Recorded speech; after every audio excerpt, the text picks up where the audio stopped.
I smoothed down my summer dress, the fabric clinging to my skin in the sweltering heat of the suburban afternoon. The air conditioner was on strike, and the house felt like an oven. Lovely, just the perfect setting for Mark's grand poker night. Nervous anticipation fluttered in my stomach like a swarm of butterflies on Red Bull. It was only a poker game, but somehow, I sensed tonight would be different. Mark had been acting strange lately, more so than usual. But hey, maybe it was just the heat getting to my head. I glanced at the clock. Almost time for the gang to arrive. I busied myself with the last-minute tidying, hoping the familiar routine would steady my nerves. The doorbell chimed, and here we go. Showtime. First came Tom, Mark's boisterous colleague, with his loud laugh and even louder Hawaiian shirt. Next, David, the stoic gym buddy whose biceps could probably bench press a small car.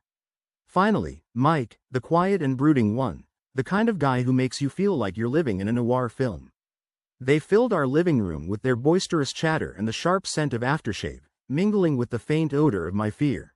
I played the good hostess, smiling and serving drinks, their eyes lingering a little too long on my body as I moved around the room. It was a familiar discomfort, like an old pair of shoes that still pinched no matter how much you wore them. Years of marriage had taught me to plaster on a smile and carry on, but tonight, the glances felt heavier, more intrusive. Or maybe I was just paranoid. The game started, chips clinking, cards shuffling, laughter erupting in bursts. I excused myself to the kitchen, ostensibly to clean up, but really to escape the increasingly intense atmosphere. The low hum of their voices followed me, punctuated by the occasional roar of laughter or groan of defeat. The kitchen, my sanctuary, felt like a prison tonight. I stared at the sink, the dirty dishes a comforting distraction. Focus on the mundane, ignore the rest. Mark's voice cut through my thoughts, startling me. He stood in the doorway, a beer in his hand and a smirk on his face. He leaned against the doorframe, his eyes raking over me with a look that made my skin crawl. "Having fun, honey?" he asked, his voice dripping with sarcasm, the double meaning hanging in the air like a bad smell. I forced a smile, the muscles in my face protesting. "Just cleaning up," I replied, my voice barely steady. He took a step closer, his hand reaching out to caress my cheek. I stiffened involuntarily, a wave of unease washing over me. His touch felt wrong, like ice on a hot stove. He chuckled, a low, throaty sound that sent shivers down my spine. "Relax," he said, his voice low and husky. "It's going to be a long night." The words hung in the air, heavy with foreboding. He turned and walked back to his friends, leaving me with a chilling premonition of what was to come. Alone in the kitchen, I tried to steady my breathing. Something was off, more than just the usual weirdness of Mark and his friends. I glanced at the back door, wondering if I should just make a run for it. But where would I go? And what would I say? "Sorry, can't stay, my husband and his buddies give me the creeps." Yeah, that would go over well. I shook my head, trying to shake off the dread creeping into my mind. Maybe it was just my imagination running wild, or maybe it was the heat. I grabbed a dish towel, gripping it tightly as if it could anchor me to reality. I walked back to the living room, my steps slow and measured. The laughter was louder now, almost manic.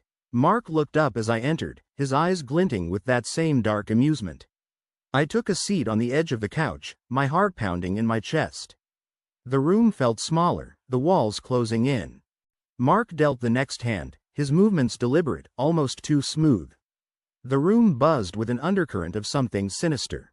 I watched the cards being played, the chips being pushed around, but my mind was elsewhere, lost in a haze of anxiety and suspicion. Tonight was going to be a long night indeed. The night wore on, the poker game intensifying with every passing minute. The air crackled with tension, thick enough to cut with a knife.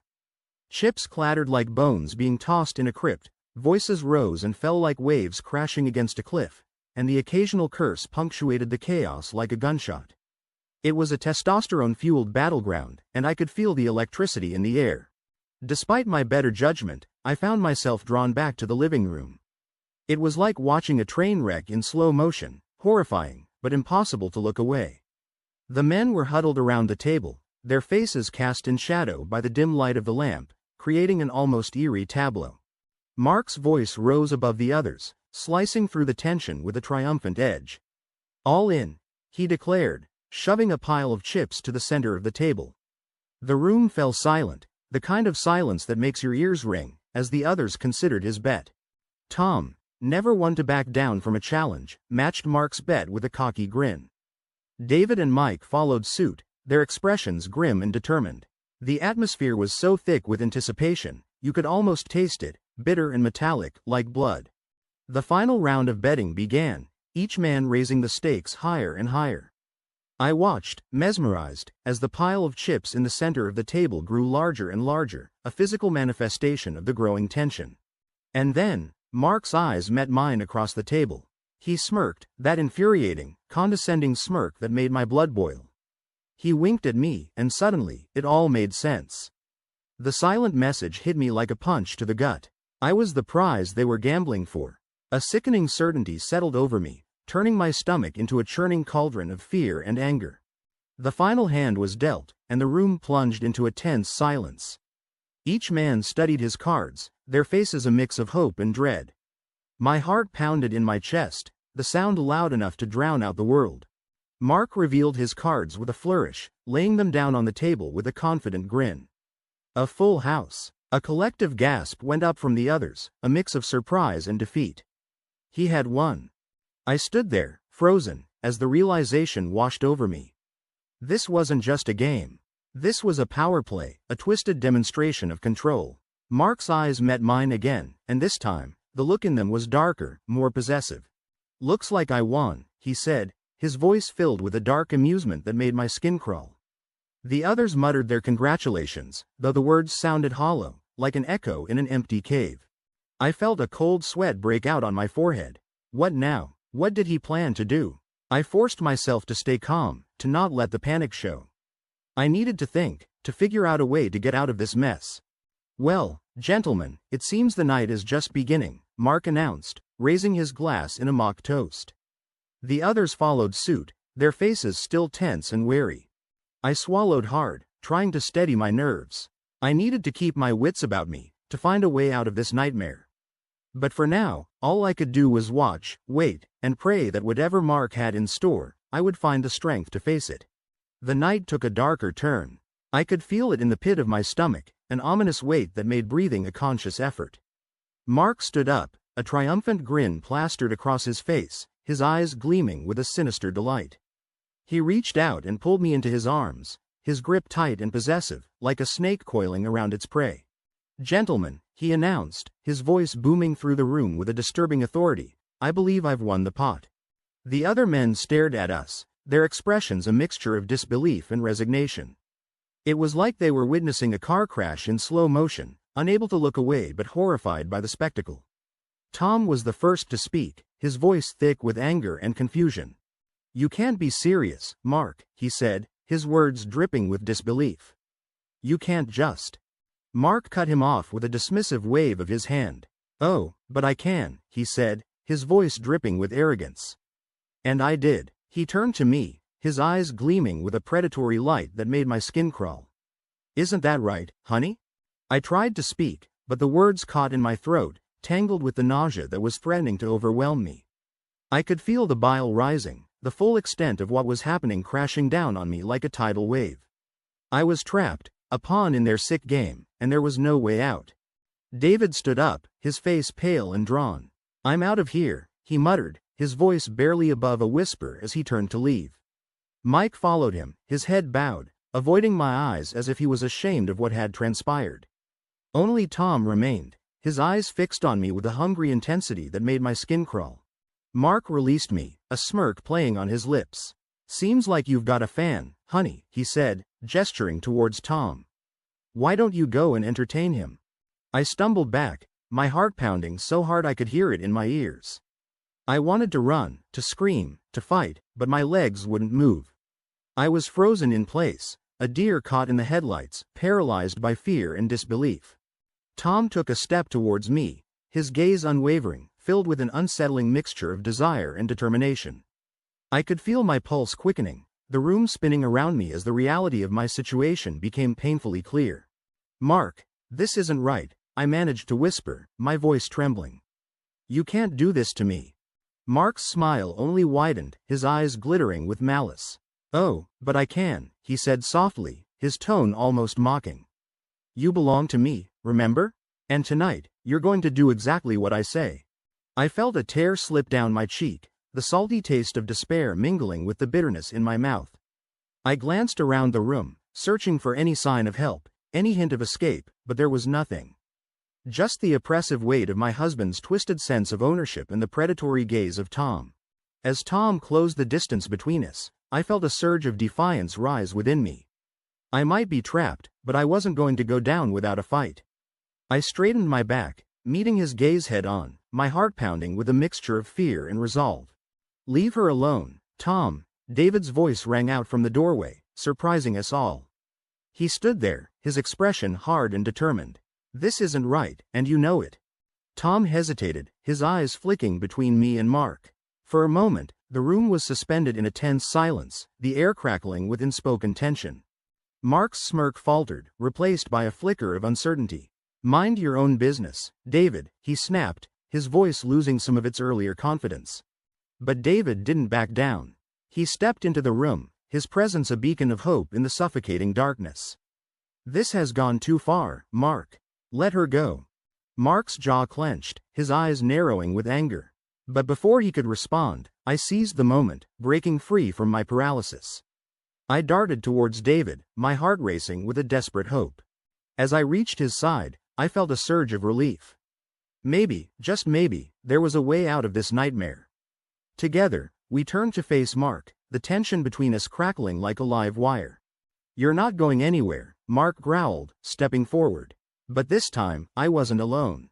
David stood by my side, his resolve unwavering, and for the first time that night, I felt a glimmer of hope. The room was filled with a tense silence, the air heavy with the weight of the night's events. But in that moment, I knew I wasn't going to let Mark control me anymore. I was done being a pawn in his sick game. It was time to fight back. Tom approached me, his movements slow and deliberate, like a predator stalking its prey. My heart raced, pounding so hard I could feel it in my throat. He reached out and took my hand, his touch sending a shiver down my spine. "Don't be scared," he said, his voice surprisingly gentle. "I'm not going to hurt you." Yeah, right. The irony of his words was almost laughable, considering the circumstances. But his gentleness threw me off balance, my mind struggling to reconcile the situation with his unexpected tenderness. He led me to the couch, his grip firm but not painful. I felt like a marionette, my limbs moving on their own accord as I followed him. He sat down and pulled me onto his lap, his arms encircling my waist with a possessiveness that made my skin crawl. The heat of his body seeped through my dress, mingling with the scent of his cologne, an intoxicating blend of spice and danger. My pulse quickened, a mixture of fear and something else I couldn't quite identify.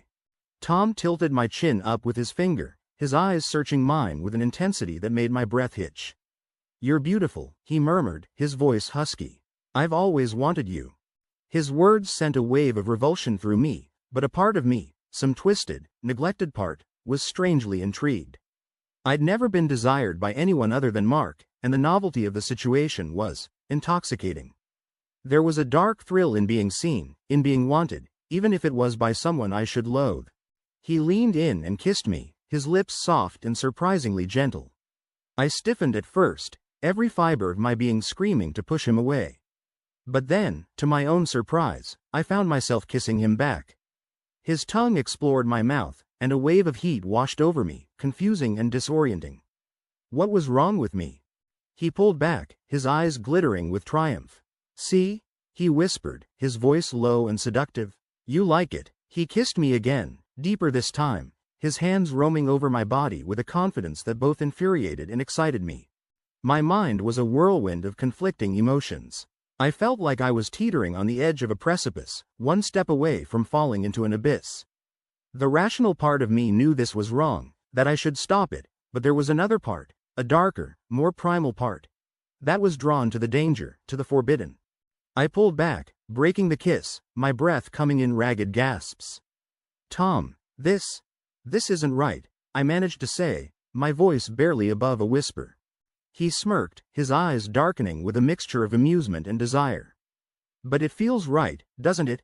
he countered, his fingers tracing patterns on my skin that sent shivers down my spine. I hated him for making me question everything, for making me feel things I didn't want to feel. But most of all, I hated myself for the flicker of desire that his touch ignited. This wasn't me. This couldn't be me. Please, I whispered, my voice trembling. Just stop. For a moment, something flickered in his eyes, doubt, hesitation, perhaps even a hint of regret. But then, it was gone, replaced by the same predatory intensity that had driven him to claim me in the first place. You don't really want me to stop, he murmured, his lips brushing against my ear. Do you? I felt a tear slip down my cheek, the salt mixing with the bitterness in my heart. I don't know, I admitted, the words tearing at my soul. I felt so lost, so confused, like I was drowning in a sea of emotions I couldn't control. Tom's grip tightened, his lips capturing mine in a kiss that was both demanding and passionate. I closed my eyes, surrendering to the storm, letting the waves of desire and revulsion crash over me.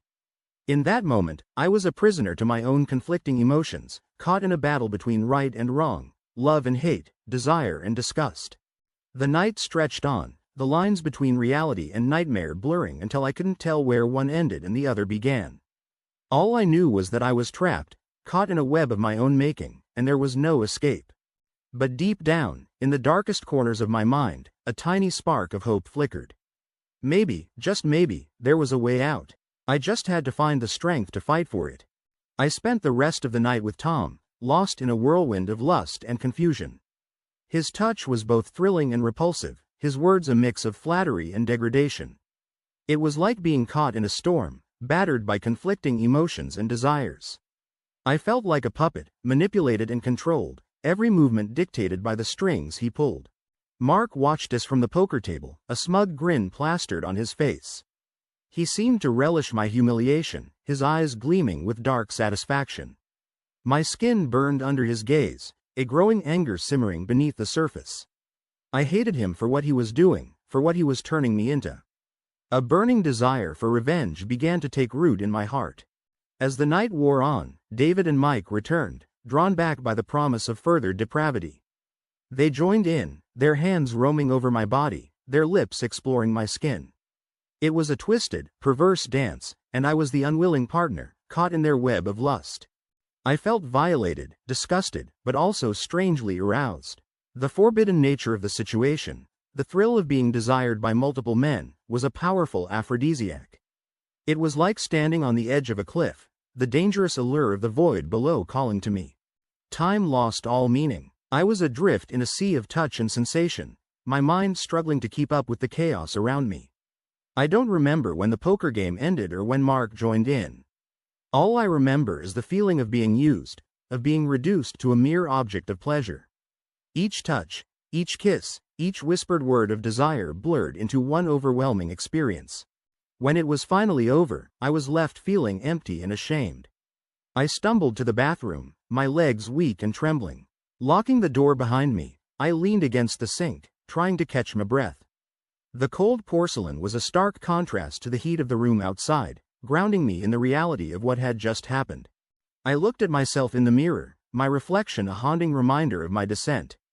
My hair was disheveled, my makeup smeared, my eyes wide with a mix of fear and loathing. I hardly recognized the woman staring back at me. She was a stranger, a distorted version of myself. I had betrayed my husband, betrayed myself. I had allowed myself to be used, to be degraded, and the worst part was, a part of me had enjoyed it.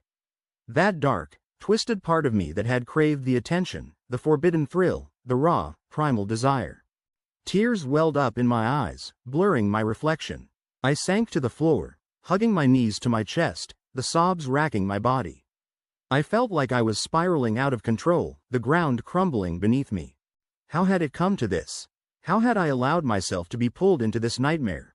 I thought back to the beginning, to that first kiss with Tom, to the moment when I could have stopped it all. But I hadn't. I had let it happen. And now, I was paying the price. As I sat there, the weight of my actions pressing down on me, I knew I couldn't let this be the end.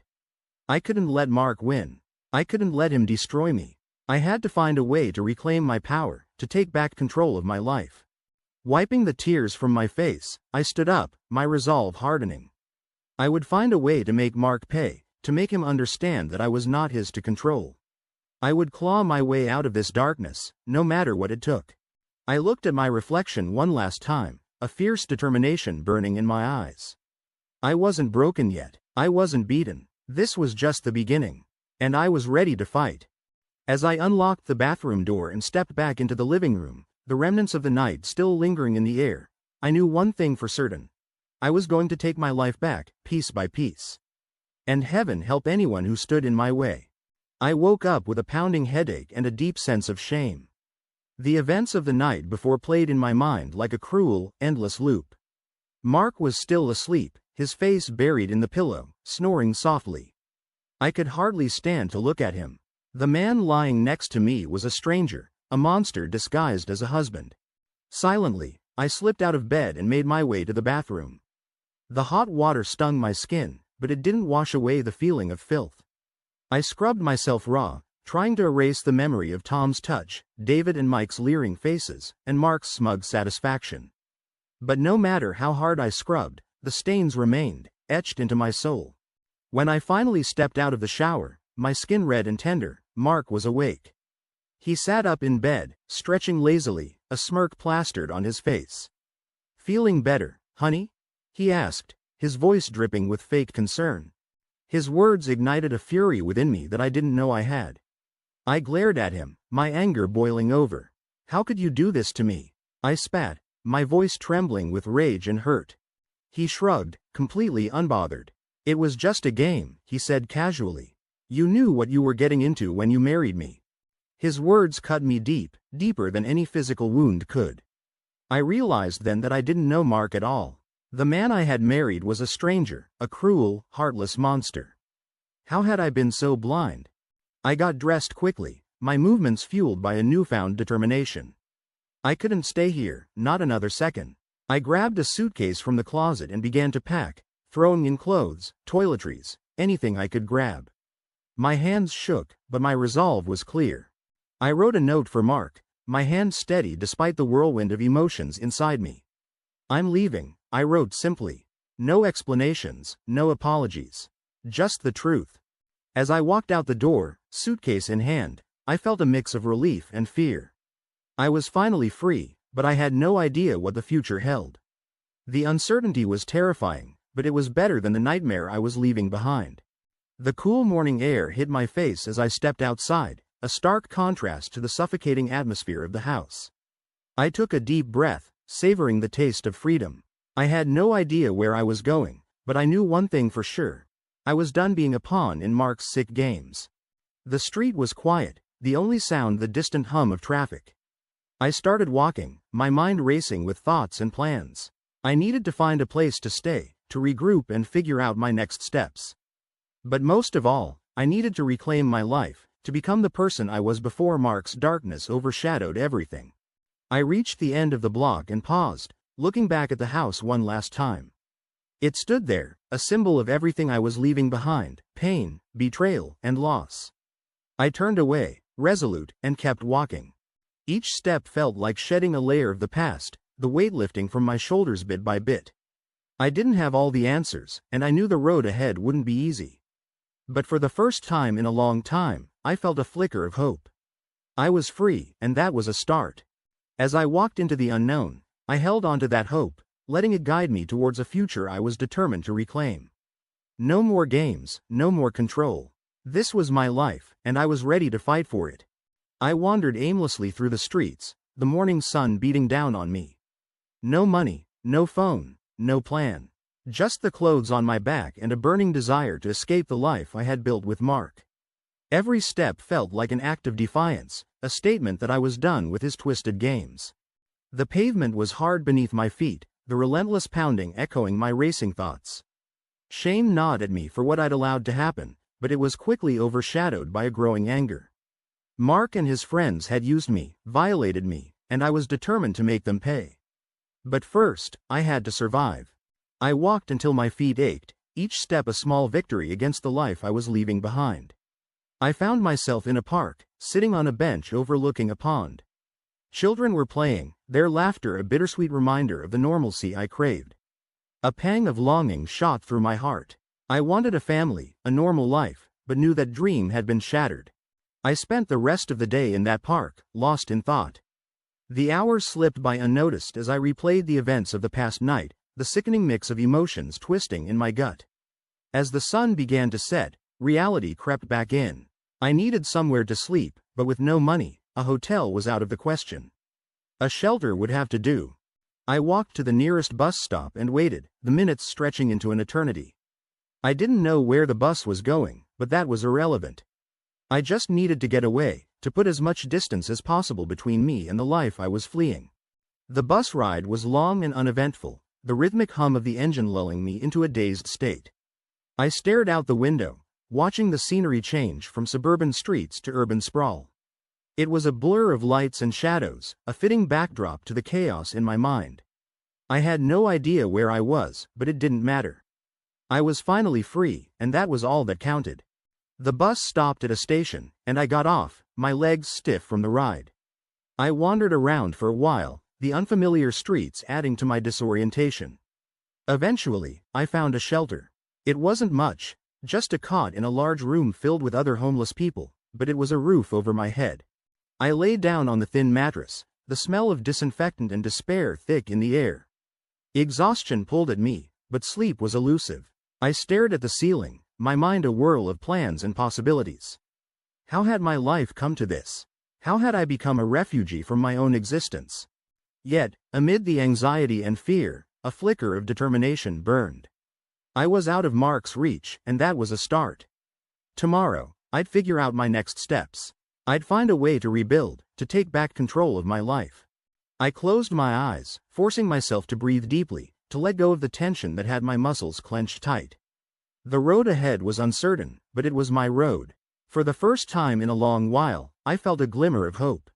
As the shelter settled into a quiet hum of restless sleep, I whispered a silent promise to myself. I would never let anyone control me again. I would rise from the ashes of this nightmare and create a life worth living. And no matter what it took, I would make Mark regret ever thinking he could own me. With that thought, I finally drifted into a fitful sleep, the promise of a new dawn lingering on the edges of my dreams. The smell of greasy burgers and burnt coffee clung to my clothes as I walked into the shelter, my body aching from another long night shift at the diner.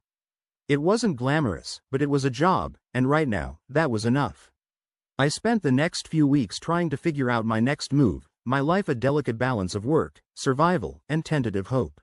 The diner paid meager wages, just enough to keep me fed and sheltered. I scrubbed tables, poured endless cups of coffee, and smiled at customers who rarely looked up from their plates. But the work was honest, and each shift felt like a step away from my old life and towards something new. Something mine. I made friends with some of the other women at the shelter. We were an unlikely family, bonded by shared hardships and late-night conversations in the dimly lit common room.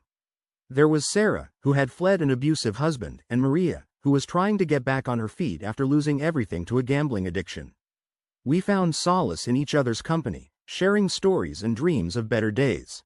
One day, while I was working at the diner, a man came in and sat at the counter. He was different from the usual clientele, dressed in a crisp suit that seemed out of place in the greasy spoon.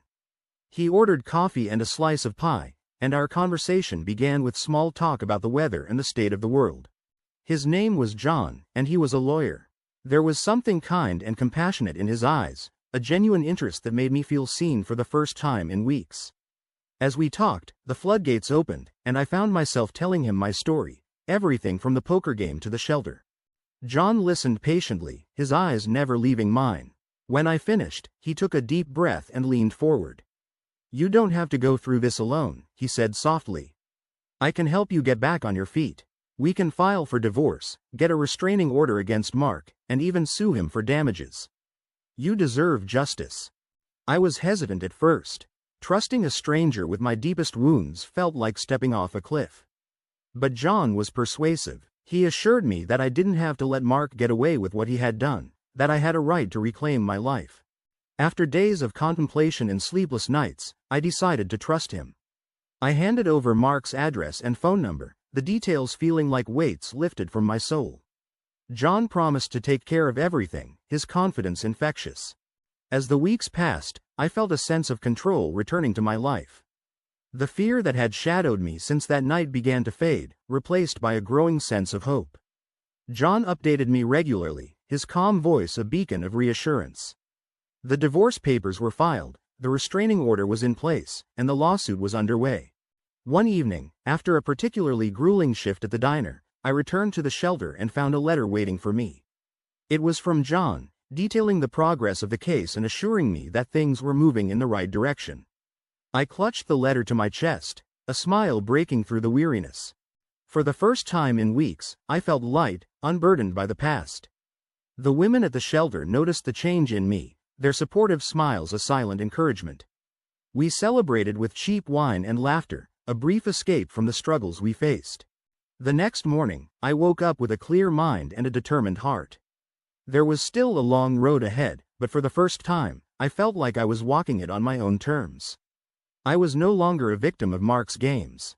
I was a survivor, rebuilding my life one step at a time. As the sun rose, casting a golden glow over the city, I stood by the window, embracing the warmth. The future was uncertain, but it was mine to shape. And with John's help and the support of my newfound friends, I knew I could face whatever came next. This was my new beginning, and I was ready to fight